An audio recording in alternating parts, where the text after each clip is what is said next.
Je me presse sur la route du ciel, nouvelles odeurs, chaque jour je garde sur mon chemin, je prie toujours, place-moi Seigneur au lieu plus haut, lève-moi. Nous allons prendre nos Bibles dans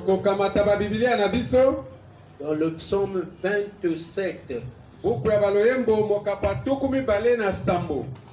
C'est là où William Branham a pris l'écriture pour prêcher l'enlèvement.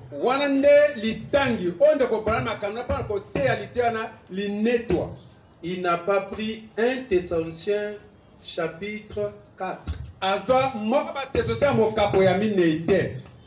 Les lecteurs pouvaient aller prendre la brochure l'enlèvement, vous verrez. L'Éternel est ma lumière et mon salut. De qui aurais-je crainte? L'Éternel est le soutien de ma vie. De qui aurais-je peur? Il y a déjà la soutenance, il y a déjà la peur. Comme des méchants s'avancent contre moi pour dévorer ma chair, il y a des méchants qui avancent pour dévorer la chair. Il ne parle pas de cannibales. Mais il y a quelque chose qui attend de dévorer votre chair. De qui aurais-je peur? Quand les méchants s'avancent contre moi pour dévorer ma chair, ce sont mes persécuteurs et mes ennemis qui chancellent et tombent. Si une armée se complète contre moi, mon cœur n'aurait aucune crainte. Si une guerre s'élevait contre moi, je serais malgré cela plein de confiance.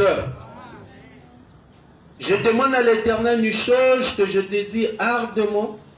Je voudrais habiter toute ma vie dans la maison de l'Éternel, pour contempler la magnificence de l'Éternel et pour admirer son temple, car il me protégera dans son tabernacle au jour du malheur. Il me cachera sous l'abri de sa tente, il m'élèvera sous un rocher. Et déjà ma tête s'élève sur mes ennemis qui m'entourent.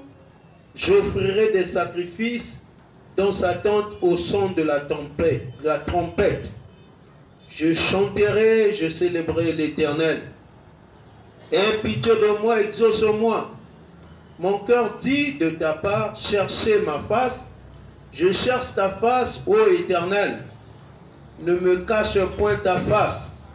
Ne repousse pas avec colère ton serviteur. Tu es mon secours, ne me laisse pas, ne m'abandonne pas. Dieu de mon salut. Car mon père et ma mère m'abandonnent, mais l'Éternel me recueillera. Éternel, enseigne-moi ta voie, conduis-moi dans le sentier de la droiture, à cause de mes ennemis. Ne me livre pas au bon plaisir de mes adversaires, car ils s'élèvent contre moi des faux témoins et des gens qui ne respirent que la violence. Oh, si je n'étais pas sûr de voir la bonté de l'Éternel sur la terre des vivants, espère en l'Éternel, fortifie-toi et que ton cœur s'affermisse. Espère en l'Éternel. Amen. Amen. L'Éternel, notre Dieu. C'est le temps où les gens attendent partout de l'enlèvement de l'église doit se faire. Mais quand on voit un prophète, c'est pour nous libérer des compréhensions dénominationnelles. C'est ainsi quand tu as envoyé Jésus-Christ, Jean-Baptiste devait venir d'abord. C'est une écriture qui devait être accomplie. C'est la manière que les gens avaient enseigné la venue de Jean-Baptiste. Ils l'ont manqué sans le savoir. Parce que cette écriture s'est accomplie devant eux. Et le Christ est venu. Ils ont dit, mais avant cela, il fallait que Jean-Baptiste vienne. Mais comme les enseignements les avaient embrouillés, la chose s'était accomplie devant eux. Mais ils étaient aveuglés par les enseignements dénominationnels. Seigneur, tu nous as envoyé l'œil. Parce que le corps a plusieurs membres. Moi, je ne peux être que le doigt. Et quelqu'un d'autre peut être l'orteil. Mais le corps de Christ, le corps entier de Christ, c'est ce qui forme le corps de Christ. Mais nous savons qu'à cet âge ici, l'œil c'est le prophète. C'est lui qui voit. Voilà pourquoi il est écrit dans ta parole, tout œil le verra. Il n'y a que lui qui l'a vu dans ces derniers jours. Il a montré au reste du corps. Voici son nez. Voici sa bouche. Voici sa barbe. C'est notre Seigneur qui est là. S'il n'y avait pas le Seigneur, nous serons perdus dans l'aveuglement. Mais merci Seigneur pour ton prophète est l'œil pour les corps. Car l'œil est la lumière du corps. Car quand l'œil n'est pas, tout le corps est dans les ténèbres. Voilà pourquoi les dénominations, ils sont dans les ténèbres parce qu'ils ont refusé l'œil de Dieu. Et nous voudrons ce soir, Seigneur, s'il y a d'autres qui étaient aveuglés, ouvre leur entendement. Parce que nous ne voyons pas Dieu avec les yeux physiques. Mais c'est l'entendement dans notre cœur. On lève ce voile en nous. Afin que, Seigneur, nous ne puissions pas nous perdre comme les autres. Car tu nous as tant aimés. Tu nous as envoyé un prophète. Et le prophète a parlé. Nous croyons. Ce soir, Seigneur, nous voudrons sortir d'ici sans que nous soyons embrouillés. Nous serons tellement éclaircis que tout ce que les gens diront, ça nous dira absolument rien. Oh Jésus, si tu peux m'ôter du chemin, c'est ça la chose la plus grandiose. Car le temps, ça va être mis à côté afin que Dieu puisse y parler. Ce soir, nous avons besoin de toi. Accorde-nous cette grâce. Et le Saint-Esprit qui avait promis d'être au milieu de nous, qu'il soit au milieu de nous. Afin de nous éclairer, Seigneur. Afin que nous ne soyons pas comme les pharisiens modernes qui ont des yeux pour voir, mais ils ne voient pas. Les oreilles pour entendre, mais ils entendent pas. Oh Dieu, aide-nous pour ton honneur et ta gloire, au nom de Jésus-Christ. Amen. Vous pouvez vous asseoir. Il y a un frère qui m'avait amené un stylo. Tout à l'heure, il peut venir prendre son stylo. Je sais que vous allez prendre des références. Venez, frère. Merci beaucoup. Je crois que vous avez amené vos cahiers pour ceux qui connaissent écrire. Parce que souvent on nous dit le pasteur typologue c'est le chef des fausses doctrines. Nous allons constater tous si c'est moi ou c'est Branham qui l'a dit. Et si c'est Branham qui l'a dit, ça veut dire que le chef des fausses doctrines c'est Branham. Si tu es venu la première fois, tu viens d'une assemblée sœur, nous avons un seul absolu ici, c'est le Seigneur Jésus-Christ. Et le seul œil, c'est le prophète Branham. C'est lui qui a vu. C'est lui qui connaît et lit. Il nous a lu le message. Et nous voulons le croire tel qu'il a lu. Est-ce que vous dites Amen? L'enlèvement fait couler beaucoup de l'oncle Jean. Et pourtant c'est une chose simple pour les tous. Mais comme les gens n'ont pas compris, comme les gens ne sont pas allés à la Pentecôte pour être témoins de Jésus, alors que Jésus les avait dit, allez par tout le monde, prêcher la bonne nouvelle à toute la création. Et après il dit n'allez pas encore, attendez jusqu'à ce que le Saint-Esprit souviendra sur vous. En ce moment vous serez mes témoins. Mais ils ont prêché avant qu'ils ne soient les témoins. Jésus les avait arrêtés. Et aujourd'hui beaucoup prêchent avant qu'ils ne soient témoins de Jésus. Et c'est ça ce qui amène les troubles dans l'église. Est-ce que vous dites Amen? Et le faux aujourd'hui, le vrai aujourd'hui, est montré aux gens comme si c'était faux, alors que le faux est faux. Vous dites Amen? Écoutez, l'enlèvement est un mystère.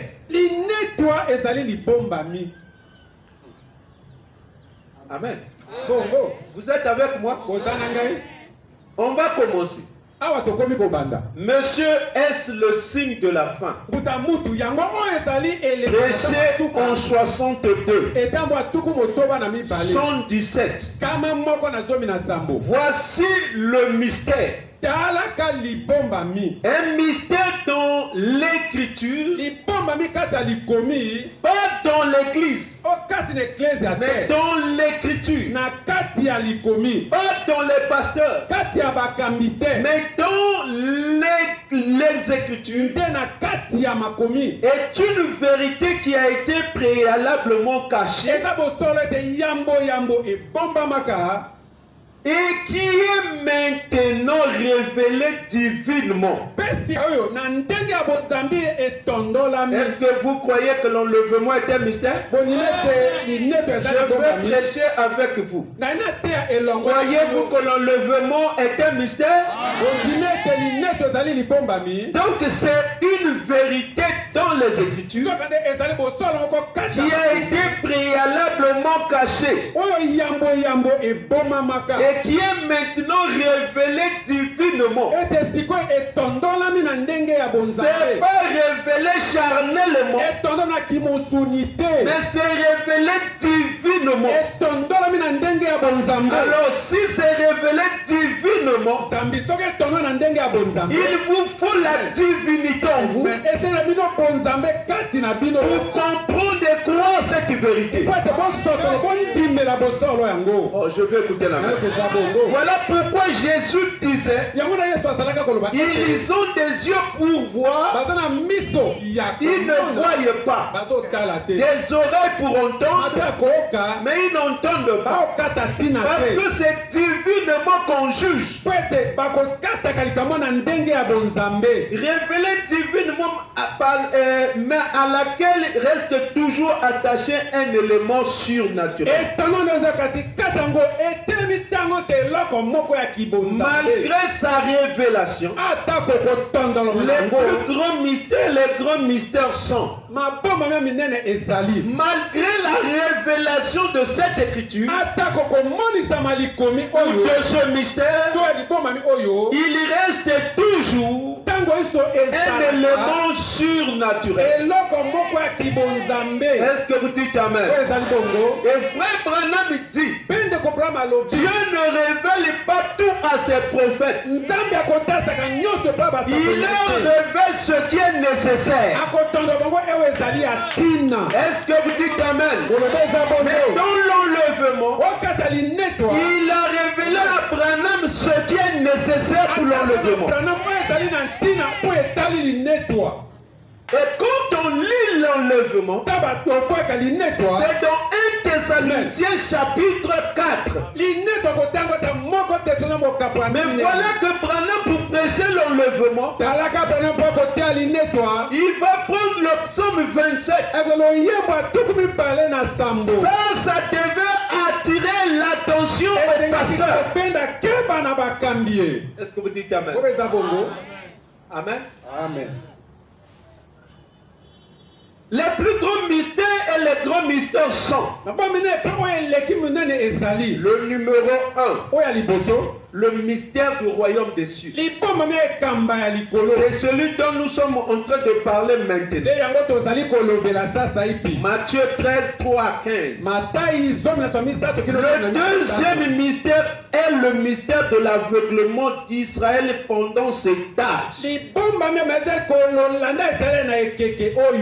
Romains 11, 25 avec le contexte. Le troisième mystère est le mystère de la translation des saints vivants à la fin de cet âge. 1 Corinthiens 15 et aussi Thessaloniciens 4, 14, 17. Le quatrième, le cinquième mystère, il a parlé de ce mystère. Mais nous parlons du mystère de la translation ou encore de l'enlèvement. L'enlèvement, c'est quoi? Qui peut dire amen? Un mystère, c'est quoi? C'est une écriture, une vérité qui a été préalablement fait quoi? Et qui est maintenant quoi? Ça, c'est un mystère. Suivez-moi maintenant. Vous êtes avec moi? Je veux que vous me suivez bien. Maintenant, dans la brochure, l'enlèvement 64.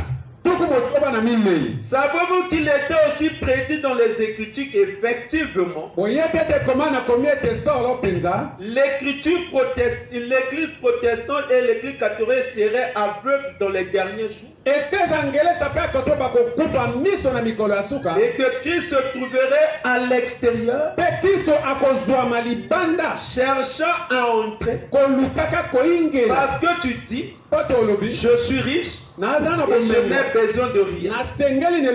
Parce que tu ne sais pas que tu es misérable, pauvre, aveugle, nu et aveugle.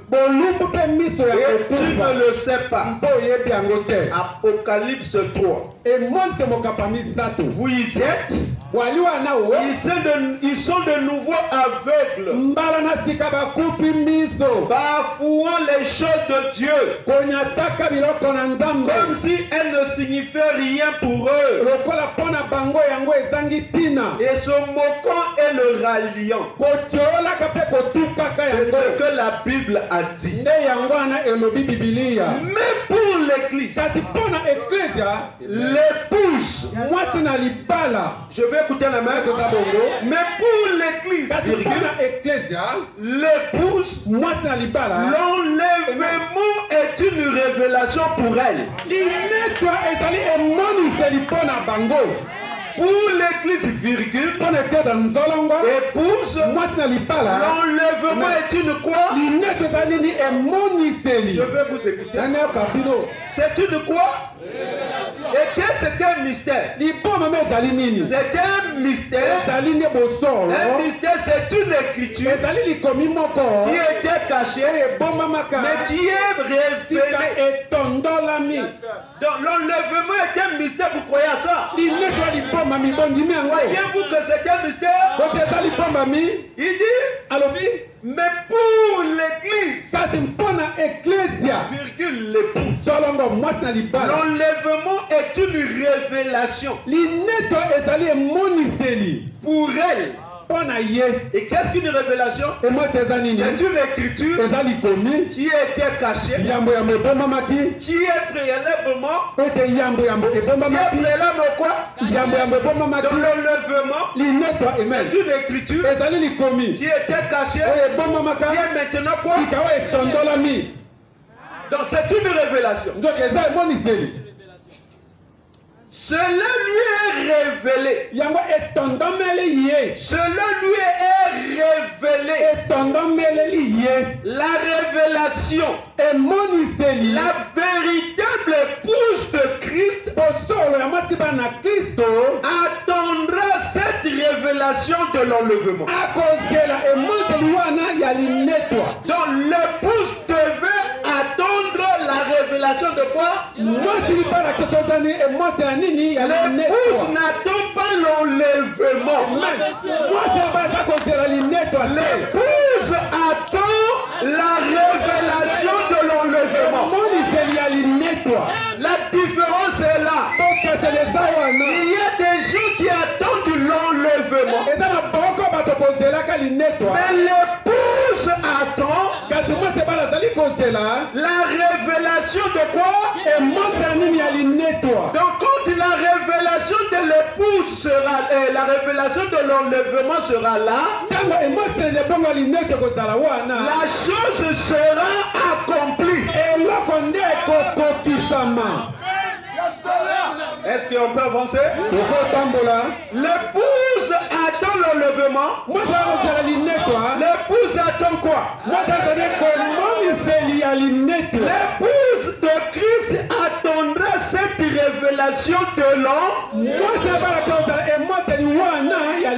Et si la révélation de l'enlèvement a eu lieu, c'est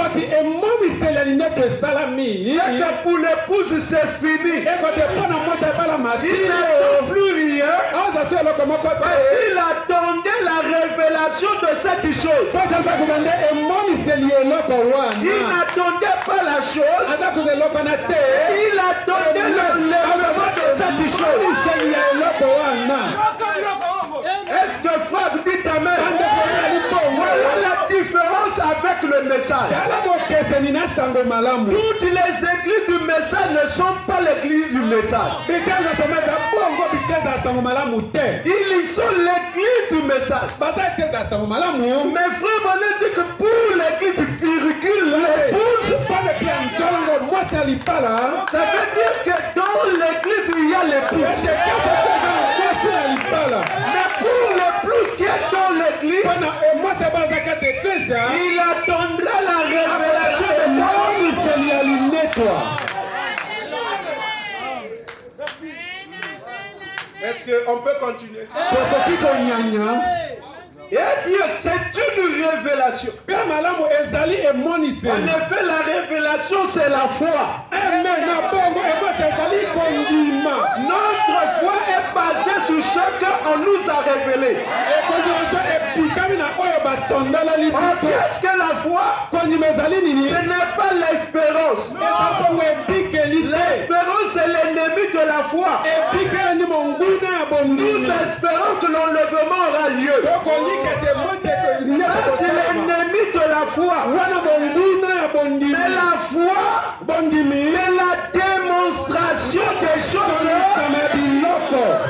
Si vous croyez quelque chose avec foi, que vous croyez que les choses, vous acceptez que vous avez reçu la chose, oh, que Dieu vous bénisse. Est-ce que frère, on peut aller? On m'injurie partout. C'est Branham, c'est pas moi.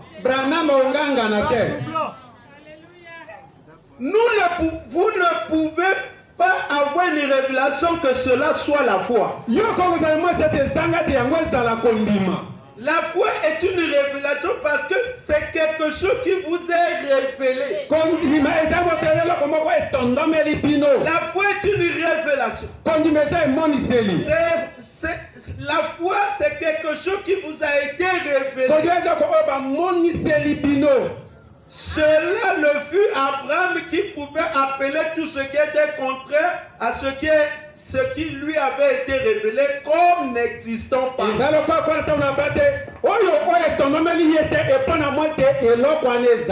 bien la foi, c'est cela qui est la foi. C'est la révélation de Dieu. L'église est bâtie sur une révélation. Le corps tout entier de Christ est basé sur quoi? Que Dieu vous bénisse. William Branham n'avait jamais écrit 1 Thessaloniciens chapitre 4. Ça c'est Paul qui le dit. En forme de mystère. Nous serons tous changés. Et en un clin d'œil. Ça c'est un mystère. Oh, je vais écouter la main. Maintenant, ton frère Branham répète ça. Il répète le mystère non révélé. Mais quelle est la révélation de ce mystère que Branham nous a donné?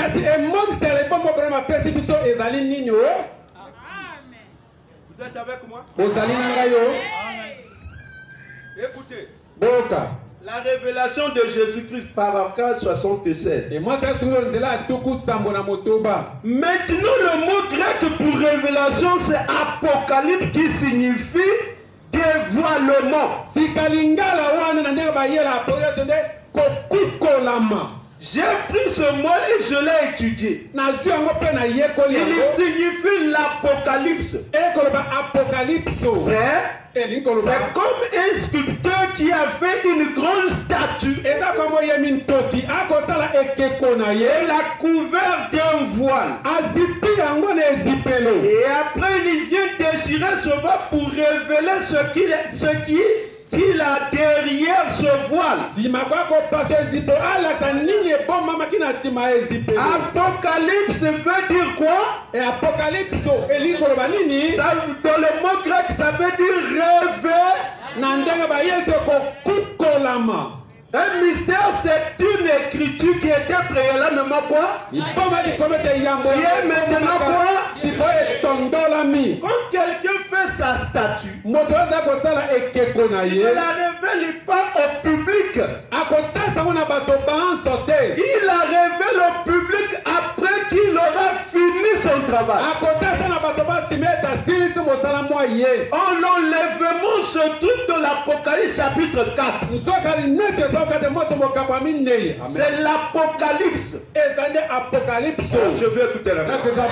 Maintenant, quand le sculpteur finit son travail,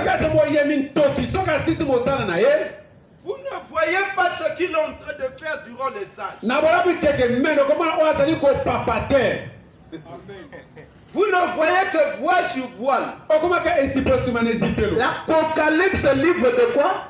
Donc durant les âges, ce n'était que des symboles. Même 1 Thessaloniciens chapitre 4, ce n'était qu'un voile. Mais c'est quand il finit son travail, il dévoile ce qui était caché. Il ne dévoile pas quelque chose après qu'il a fini le travail. Après qu'il ne finisse le travail. Révélation veut dire la chose est déjà arrivée. Et maintenant les gens peuvent voir.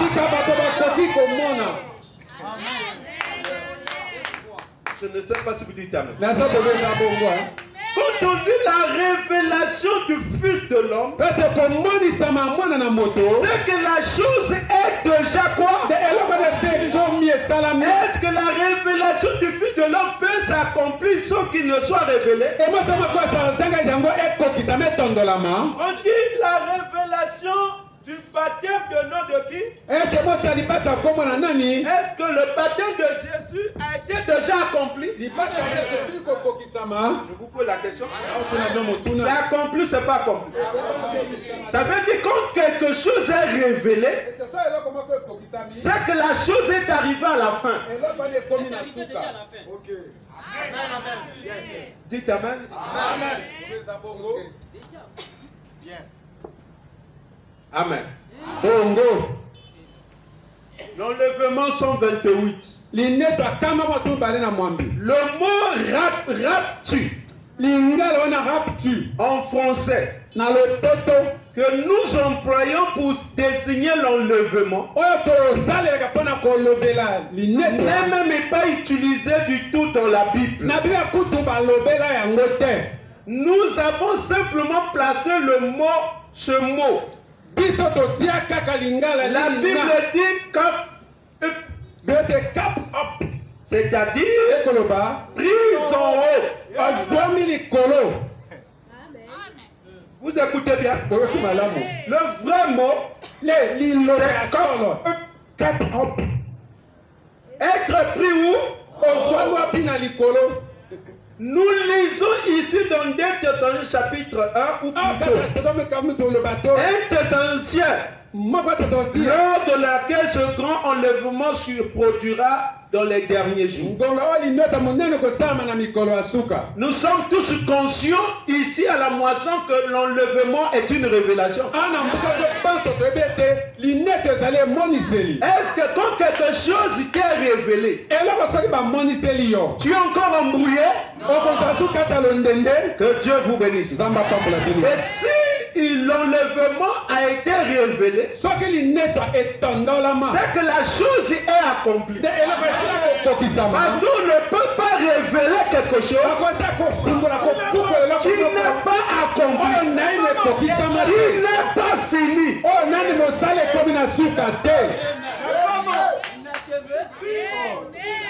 Je vais écouter la main.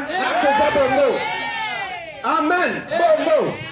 L'enlèvement est un mystère. Tout le mystère devait être accompli à l'ouverture, à la voix du 7e heure. L'église entière est bâtie sur l'art. Que dites-vous que je suis moi fils de l'homme? Les autres disent, mais vous dites quoi? Et Pierre a dit, tu es le Christ, le Fils de Dieu. Il dit, tu es Pierre. Tu es Pierre. Sur cette pierre, je bâtirai quoi?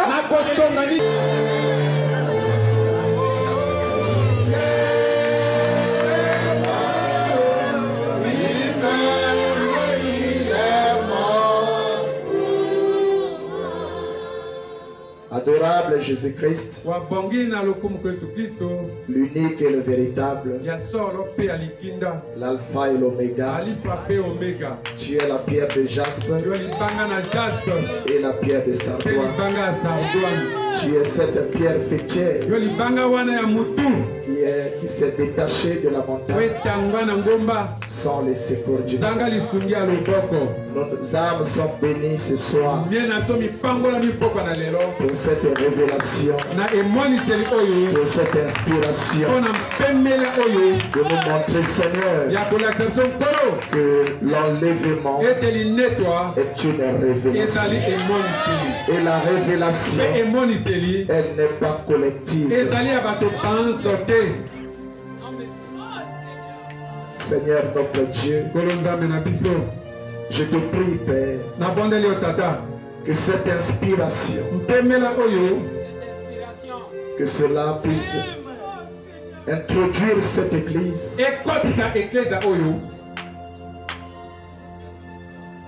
que cela puisse apporter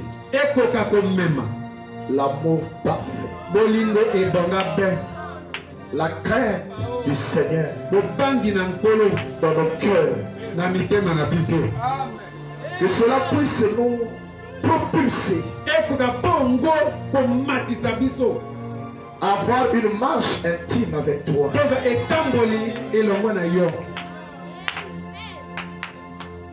Cette même onction, la grande onction qui a brisé les sceaux, qui a discerné les pensées des cœurs des hommes, qui a changé des prostituées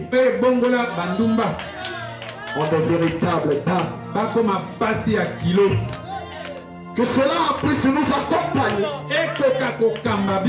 Seigneur, que cela ne nous passe pas par-dessus la tête. Que cela puisse avoir un impact positif dans la vie de tout un chacun. Comme ce jour-là, tu avais dit à cette femme prostituée que l'eau que je te donnerai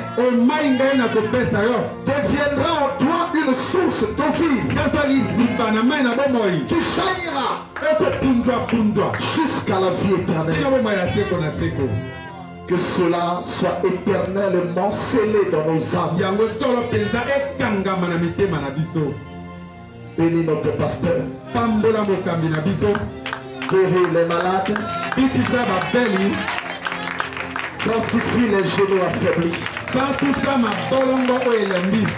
Bénis cette église. Au nom de Jésus. Amen.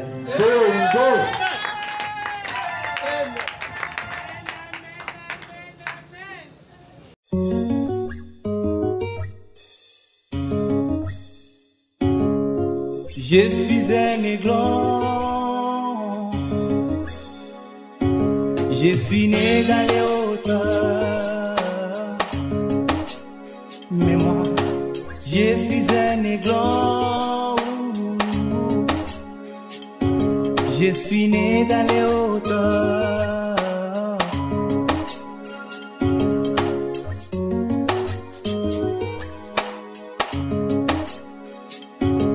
Les épreuves peuvent survenir dans ma vie, comme les épines que la maman aigle a placées dans son nid.